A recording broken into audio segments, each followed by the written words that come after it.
చెందిన వాడు కాబట్టి ఈ భారతదేశంలో 80 కోట్ల మంది బీసీలు ఉన్నారు కాబట్టి తెలంగాణ రాష్ట్రంలో 2.5 కోట్లుగా బీసీలుగా నమోదైంది.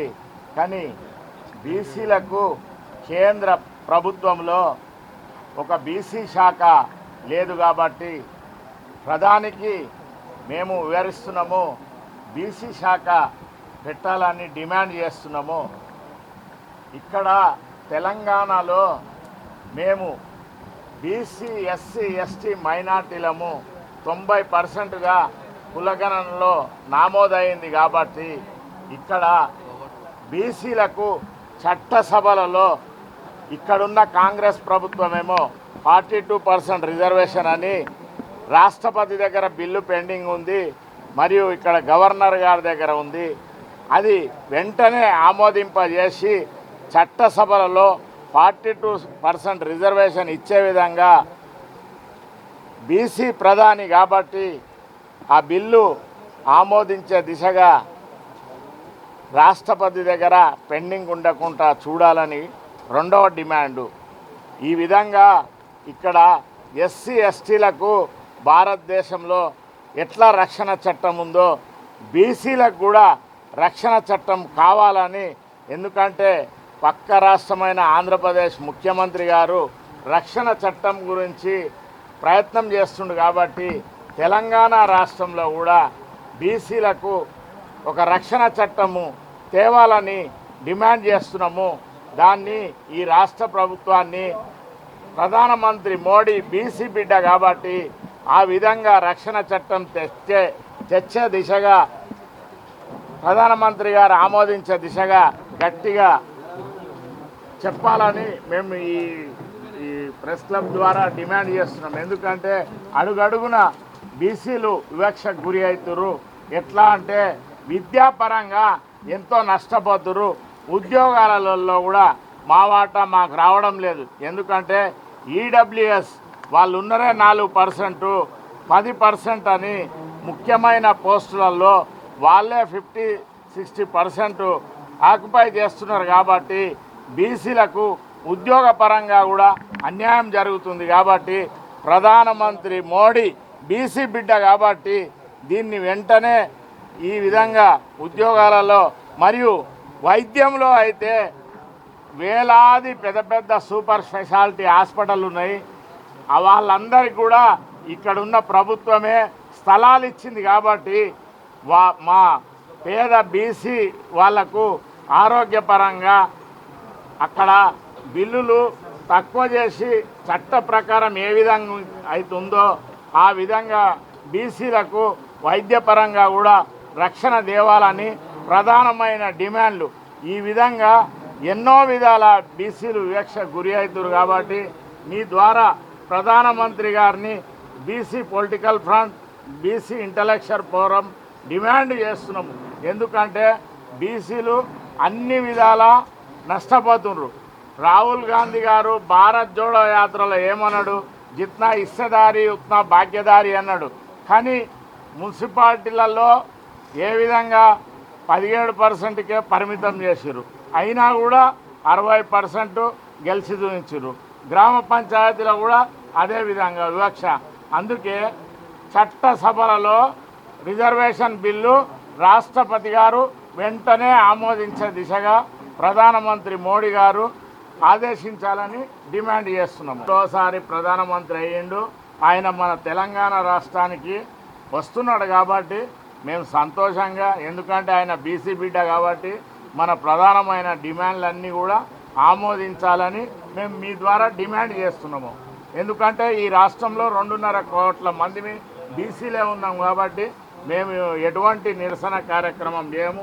ఏదన్నా చేసేది ఉంటే ఢిల్లీకి పోయి జంతర్ మంతర్లా చేస్తాము. మా డిమాండ్లన్నీ సాధించే దిశగా కూడా పోరాటం చేస్తాం. ఇప్పుడు మన రాష్ట్రానికి వస్తున్నందుకు చాలా సంతోషంగా ఉంది. ఎందుకంటే ప్రధానమంత్రి నరేంద్ర మోడీ గారు బీసీ బిడ్డ కాబట్టి హృదయపూర్వకంగా ఆయనను ఆహ్వానించి ఏదన్నా విద్యాపరంగా బడ్జెట్లో మన బీసీల వాటా ఇక్కడ తెలంగాణ రాష్ట్రానికి ఏవైనా కాని ప్రాజెక్టులు మిగిలిపోయినవి ఉంటే బడ్జెట్ రూపంలో సాధించి నిరుద్యోగులకు ఉద్యోగ భద్రత, మళ్ళా బడ్జెట్లో ఆర్థికంగా అవన్నీ వెసులుబాటు చేసుకోవాలని మేము అట్లా మీ ద్వారా డిమాండ్ చేస్తాం. కానీ ఈ నిరసనలు ఇటువంటి అవి చేసినా ఏం ఉపయోగం లేవు.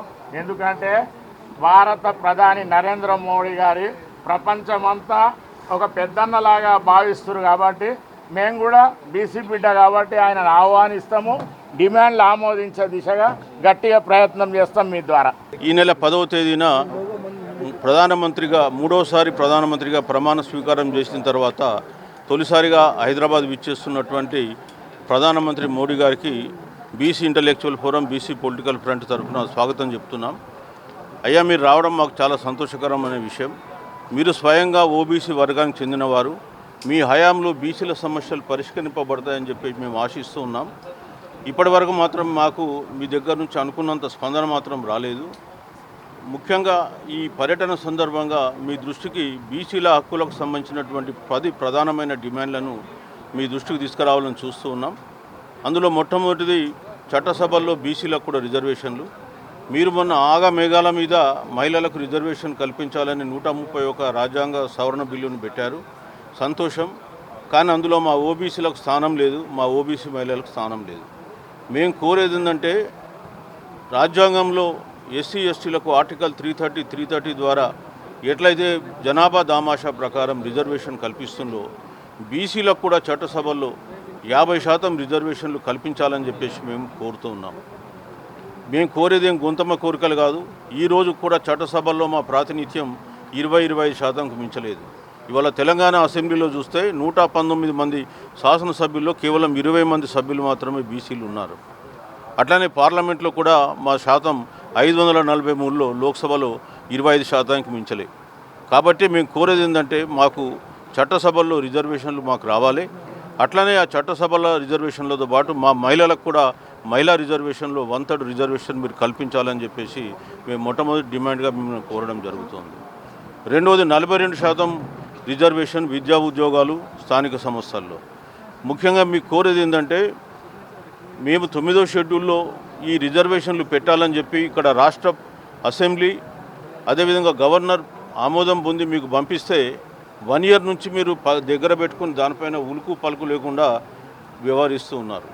మీరు అనుకున్న తక్షణమే అనేకమైన చట్టాలు తీసుకొచ్చారు ఈ దేశంలో గత 10 సంవత్సరాల్లో. కానీ బీసీలకు సంబంధించిన చట్టం తీసుకురావడానికి మీకు మనసు రాదు. మీరు అడగకుండానే ఈడబ్ల్యూఎస్ ఇచ్చేస్తారు అగ్రవర్ణాలకు. 4% లేని జనాభాకు 10% రిజర్వేషన్ ఇస్తారు. కానీ 60% జనాభా ఉన్న బీసీలకు 42% ఇవ్వడానికి మీకు మనసు రాదు. మేము అందుకే కోరుతున్నాం, మాకు 42% రిజర్వేషన్ మీరు ఖచ్చితంగా మాకు ఇవ్వాల్సిందిగా మేము కోరుతున్నాం. అట్లాగే కులగణన జరపాలని చెప్పి మేము మిమ్మల్ని కోరుతున్నాం. మీరే అధికారంలో లేనప్పుడు 2010లో పార్లమెంట్లో తీర్మానం చేయించారు 2011 సెన్సస్లో కులగణన జరపాలని. 2017 ఆగస్టు 31 రోజు అప్పటి ప్రధాని రాజ్నాథ్ సింగ్ పార్లమెంట్లో స్టేట్మెంట్ ఇచ్చాడు 2021లో కులగణన చేస్తామని. మళ్ళీ మీకు ఏం దోచిందో, మీకు ఎలాంటి ఆలోచన వచ్చిందో తెలియదు. కానీ 2022లో సుప్రీంకోర్టులో మేము కులగణనకు వ్యతిరేకం, కులగణన జరపమని చెప్పి అఫిడవిట్ ఇస్తారు. మళ్ళీ మొన్న బీహార్ అసెంబ్లీ ఎన్నికల సందర్భంగా మేము కులగణనకు రెడీ అని చెప్తారు. మళ్ళీ ఇప్పుడు హౌస్ హోల్డింగ్ ఆపరేషన్స్ జరుగుతుంటే హౌస్ లిస్టింగ్ ఆపరేషన్స్లో కాలం నెంబర్ 12లో ఎస్సీ ఎస్టీ కాలం పెడతారు, కానీ ఓబీసీ కాలం పెట్టారు. మరి మీకు నిజంగా జరపాలని చిత్తశుద్ధి ఉందా లేదా? లేదంటే లేదని చెప్పండి. ఎందుకు బీసీల బతుకులతో, జీవితాలతో మీరు ఆడుకుంటూ ఉంటారు? మీరు వచ్చే సంవత్సరమైన కులగణనలో, జనగణనలో కులగణన జరపండి, బీసీలకు న్యాయం చేయండి అని చెప్పి మేము కోరుతూ ఉన్నాం. కాంగ్రెస్ పార్టీ కూడా చెప్తుంది అంటే బీసీ బిల్లు అంతా కూడా బీజేపీ వ్యతిరేకం అని చెప్పేసి. సో కాంగ్రెస్ పార్టీ కూడా పెద్ద డిమాండ్ చేసినట్టుగా వాళ్ళు కూడా ఇక్కడ కూడా ఇప్పుడు మేము అన్ని పార్టీలను తిడుతున్నాం. ఇంతకుముందు కూడా మాట్లాడినప్పుడు చెప్పినాం, కాంగ్రెస్ పార్టీ కులగణనాన్ని ఇక్కడ కుల సర్వే జరిపి బీసీల జనసంఖ్య తగ్గించింది. వాళ్ళు తేల్చింది ఏంది? కులగణనలో పాల్గొన్నటువంటి వర్గాల జనాభా పెరిగింది, పాల్గొన్నటువంటి వాళ్ళ జనాభా తగ్గింది. ఇది వాళ్ళు చేసినటువంటి నిర్వాహకం. పోనీ అంత చేసి కులగణన చేసిన తర్వాత ఆ రిపోర్ట్ని ఏమైనా వాడుకుంటున్నారంటే ఏమీ లేదు. మొన్న ఖమ్మంలో ఇందిరమ్మ ఇండ్లు ఇస్తుంటే ఒక ఆమె వచ్చి, మా కొడుకు ఇంగ్లాండ్లో ఉంటాడు, నా కూతురు ఎలక్ట్రిసిటీ డిపార్ట్మెంట్లో జాబ్ చేస్తుంది అంటే వాళ్ళకి ఇందిరమ్మ ఇల్లు ఇస్తున్నారు. అంటే వాళ్ళు పేదరికానికి ప్రభుత్వ పథకాలకు ఏమన్నా లింక్ ఉందా అనేది అర్థం కాని ప్రశ్న. సో అందుకనే కులగణన జరిపినా దానివల్ల ఉపయోగం లేదు. ఎందుకంటే గత 2 సంవత్సరాలుగా ఈ ప్రభుత్వము 56.33% అని బీసీల జనాభా తెలిసి ₹1 కూడా వీళ్ళకి ఇవ్వలేదు, వీళ్ళ కార్పొరేషన్లో. ఎందుకు మరి కార్పొరేషన్లు పెట్టినలో, నిన్న కార్పొరేషన్ చైర్మన్లను పెట్టిన వాళ్ళని ఎందుకు పెట్టినలో కూడా అర్థమవుతుంది. వాళ్ళ ఫైనాన్షియల్ పవర్సే లేకపోతే వాళ్ళు ఉండేందుకు లేకేందుకు. సో అందుకనే మేము కోరేది ఏంటంటే ఈ గవర్నమెంట్ అయినా ఆ గవర్నమెంట్ అయినా అన్ని గవర్నమెంట్లు బీసీలను వంచినాయి, మోసం చేసినాయి. కాబట్టి వాటి గురించి కూడా మేము ఈరోజు మాట్లాడుతున్నాం. అట్లాగే కేంద్రంలో బడ్జెట్లో ఈ సంవత్సరం 54,34,000 కోట్ల బడ్జెట్ కేంద్రంలో యాక్చువల్లీ 26-27. అందులో బీసీలకు పెట్టింది 2,280 కోట్లు. అరే 56 లక్షల కోట్ల బడ్జెట్లో దేశంలో ఉన్న 60% జనాభాకు మీరు ఇచ్చేదేంటా 2,280? ఏం బిచ్చం వేస్తున్నారా? ఇంకేమైనా చేస్తున్నారా? దాంట్లో ఇంకా 15% మళ్ళీ మీరు అగ్రవర్ణాలకు ఇస్తున్నారు, ఎకనామికల్లీ వీకర్ సెక్షన్స్ అని. ఇక మాకేం ముందే 2,000 కోట్లు కూడా లేదు. ఈ దేశంలో మేము 80 కోట్ల జనాభా, నువ్వు బీసీ ప్రధానమంత్రి ఎందుకు? ఈ ప్రశ్న మేము అడగకూడదా? అరే ఇవాళ దేశంలో గత 80 ఏళ్ళ నుంచి కుల వృత్తులు నాశనమై బీసీలంతా ఏదో కార్మికులుగా లేదా మామూలు లేబర్గా పనిచేసుకునే పరిస్థితికి వస్తే ఇవాళ మీరు వాళ్ళ ఆర్థిక అభివృద్ధి కొరకు, వాళ్ళ సంక్షేమం కొరకు ఇచ్చే బడ్జెట్ అది నిజంగా బీసీ ప్రధానేనా అని చెప్పి మేము ప్రశ్నిస్తున్నాం. వాళ్ళని కూడా పునఃసమీక్షించమని కోరుతున్నాం. బీసీలకు సంబంధించినటువంటి రక్షణ చట్టాన్ని తీసుకొని రమ్మని చెప్పి కూడా కోరుతున్నాం.